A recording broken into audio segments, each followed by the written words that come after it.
अब हम माइनर और कोफैक्टर निकालना सीखते हैं। माइनर कैसे निकलता है और कोफैक्टर्स कैसे निकलते हैं। जैसे हमने कोई भी एक मैट्रिक्स ली है 2x2 की, ठीक है। क्यों? क्योंकि डिटर्मिनेंट्स में जो भी काम होगा हमारे पास किस पे होगा, स्क्वायर मैट्रिक्स पे काम होगा।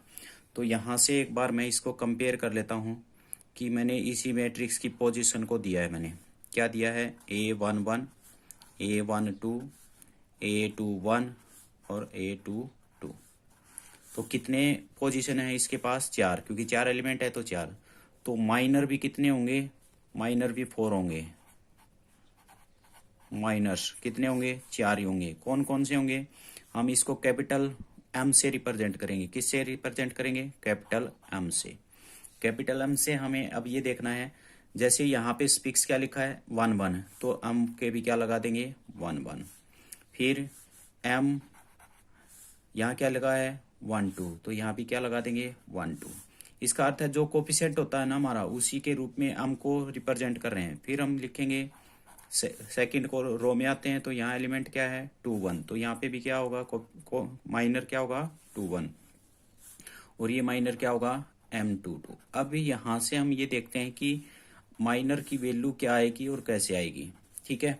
M11 एलिमेंट की वैल्यू क्या है हमारे पास 5। एलिमेंट A11 की पोजीशन क्या है 5, 1 2 की क्या है 4, 2 1 की क्या है 3, 2 2 की क्या है 2। बट माइनर की ये वैल्यू नहीं होगी। जैसे M11 है हमारे पास, M11 कौन सी कौन है हमारे पास, कौन है 5, ठीक है 5 है। तो 5 यानी कि हमें पता है ये पॉइंट आया है, तो इस पॉइंट को हमने क्या कर दिया, छुपा दिया। जैसे यहाँ से छुपाते हैं हम, और इसको भी छुपा देते हैं। जिस पोजीशन पे हम खड़े हैं उस रो और कॉलम को क्या करते हैं, हाइड करते हैं। हाइड करते हैं तो क्या हो जाएगा, कौन दिखाई दे रहा है 2।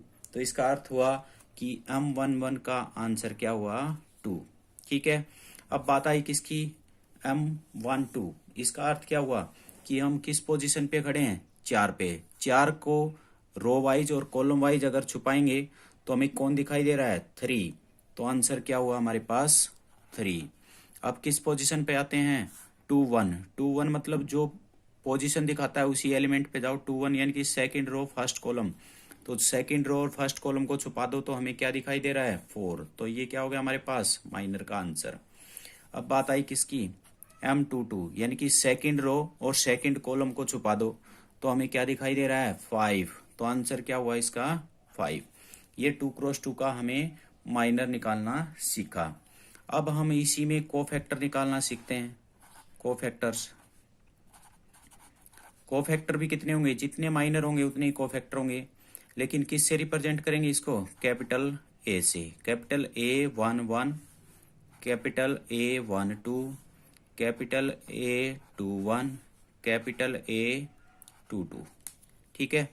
अब जो वैल्यू माइनर की आती है वैसे की वैसे कोफैक्टर की आती है। तो यहाँ पे मैंने इसकी लिखा कितना 2, इसका कितना लिखा 3, और इसका कितना लिखा 4, और इसका कितना लिखा 5, लिख दिया।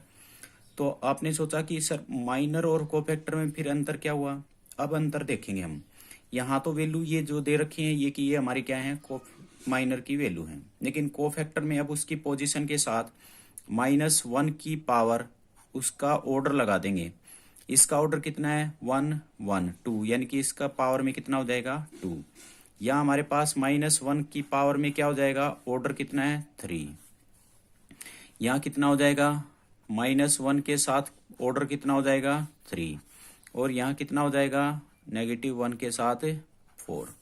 तो हमें क्या मिला A11 इजिकल टू, यहाँ क्या है पावर क्या हो जाएगी, -1 को 2 से मल्टीप्लाई करेंगे तो क्या हो जाएगा पॉजिटिव। तो आंसर क्या है 2।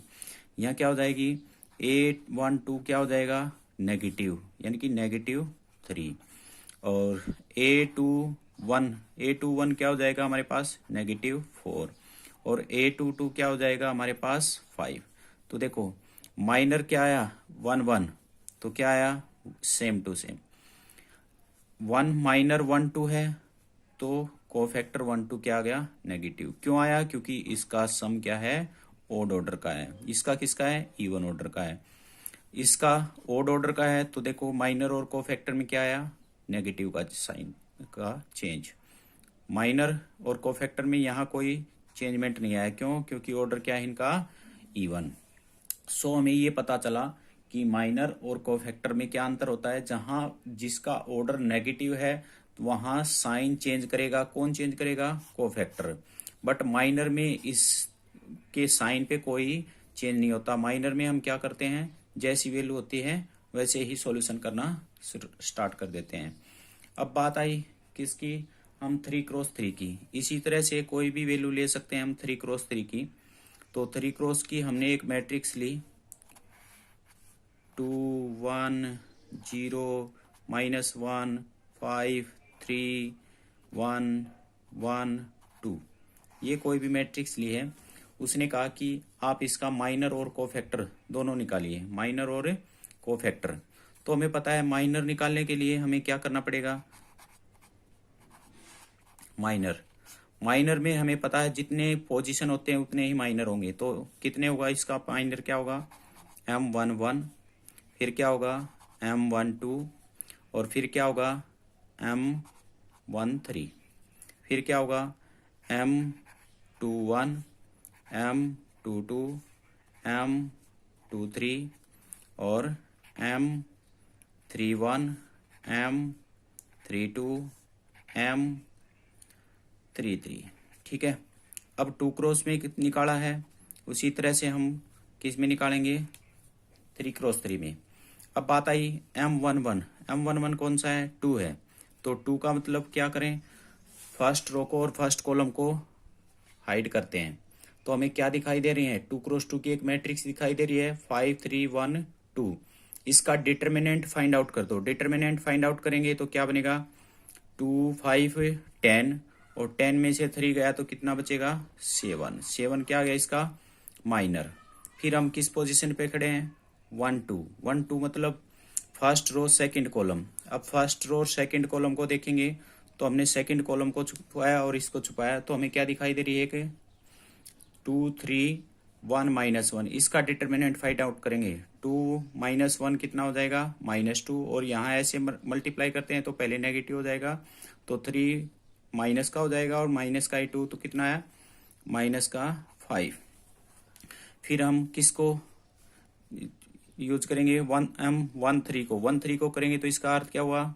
3 कॉलम को और फर्स्ट रो को दबा लिया हमने। क्या दिखाई दे रहा है? एक मैट्रिक्स 2x2 की, इसकी डिटर्मिनेंट फाइंड आउट करो। कितना होगा? -1 -5, यानी कि कितना है? -6। इसी तरह से हम किसको निकालेंगे? 2 1 को। 2 1 को मतलब 2 1 कौन है? -1। तो कौन सी है? सेकंड रो को छुपाना है और फर्स्ट कॉलम को छुपाना है। ठीक है। तो यहां से हमें क्या दिखाई देगा? ये वैल्यू दिखाई देगी 1 0 और 1 2। इसको सोल्व करेंगे तो क्या हुआ? 2 और 0, तो आंसर क्या आया? 2। अब 2 2 की वैल्यू निकालते हैं, यानी कि किसको? 5 किस पोजीशन पे है? सेकंड रो पे और सेकंड कॉलम पे। तो सेकंड रो और सेकंड कॉलम को छुपाएंगे तो हमारे पास क्या मिलेगा? 2 0 1 2।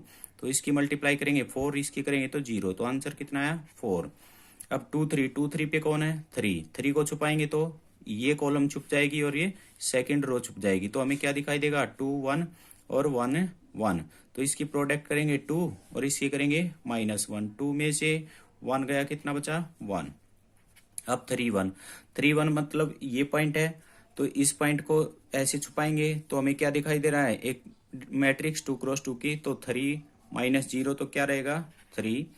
और फिर किसको? 3 2 मतलब 1 को छुपाएंगे तो किस कॉलम से? सेकंड कॉलम से, और इससे छुपेगा तो हमें क्या दिखाई देगा? 2 0 -1 और 3। इसकी सॉल्यूशन करेंगे। डिटरमिनेंट 3 2 जा 6 और ये 0, तो आंसर कितना आया? 6। अब बात आई 3x3। 3x3 को करेंगे तो कौन है? 2। तो थर्ड कॉलम को छुपाएंगे, थर्ड रो को छुपाएंगे तो क्या दिखाई देगा? 2 1 -1 5। तो इसका सॉल्यूशन करेंगे तो 10, और नेगेटिव नेगेटिव क्या हो जाएगा? पॉजिटिव। तो यानी कि कितना हो गया? 1। तो कितना हो जाएगा इसका आंसर? 11। अगर हमें कोफैक्टर निकालना होता तो यहां से देखते A11, हमें पता है इसका ऑर्डर क्या है? पॉजिटिव। तो आंसर क्या रहेगा? सेम। इसका निकालते तो A12, इसका ऑर्डर कितना हुआ? 3 हुआ, तो ये पहले से नेगेटिव है तो क्या बन जाएगा? ये पॉजिटिव, क्योंकि साइन क्या करेगा? चेंज। फिर A13, A13 निकालेंगे तो इसका ऑर्डर क्या हुआ, ओड ना, सॉरी इवन हुआ, तो इसके साइन पे कोई बदलाव नहीं आएगा, तो क्या आंसर आएगा, -6।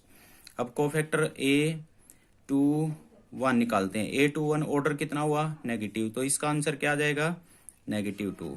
A22 इसका ऑर्डर क्या हुआ, इवन हुआ, तो इसके साइन पे कोई चेंजमेंट नहीं। तो A23 इसका ऑर्डर क्या है, 5, तो इसका आंसर चेंज कर दो, -1।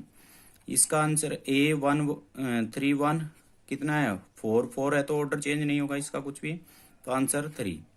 A32 कितना ऑर्डर हुआ, 5, तो इसका साइन चेंज कर दो, कितना हुआ, 6।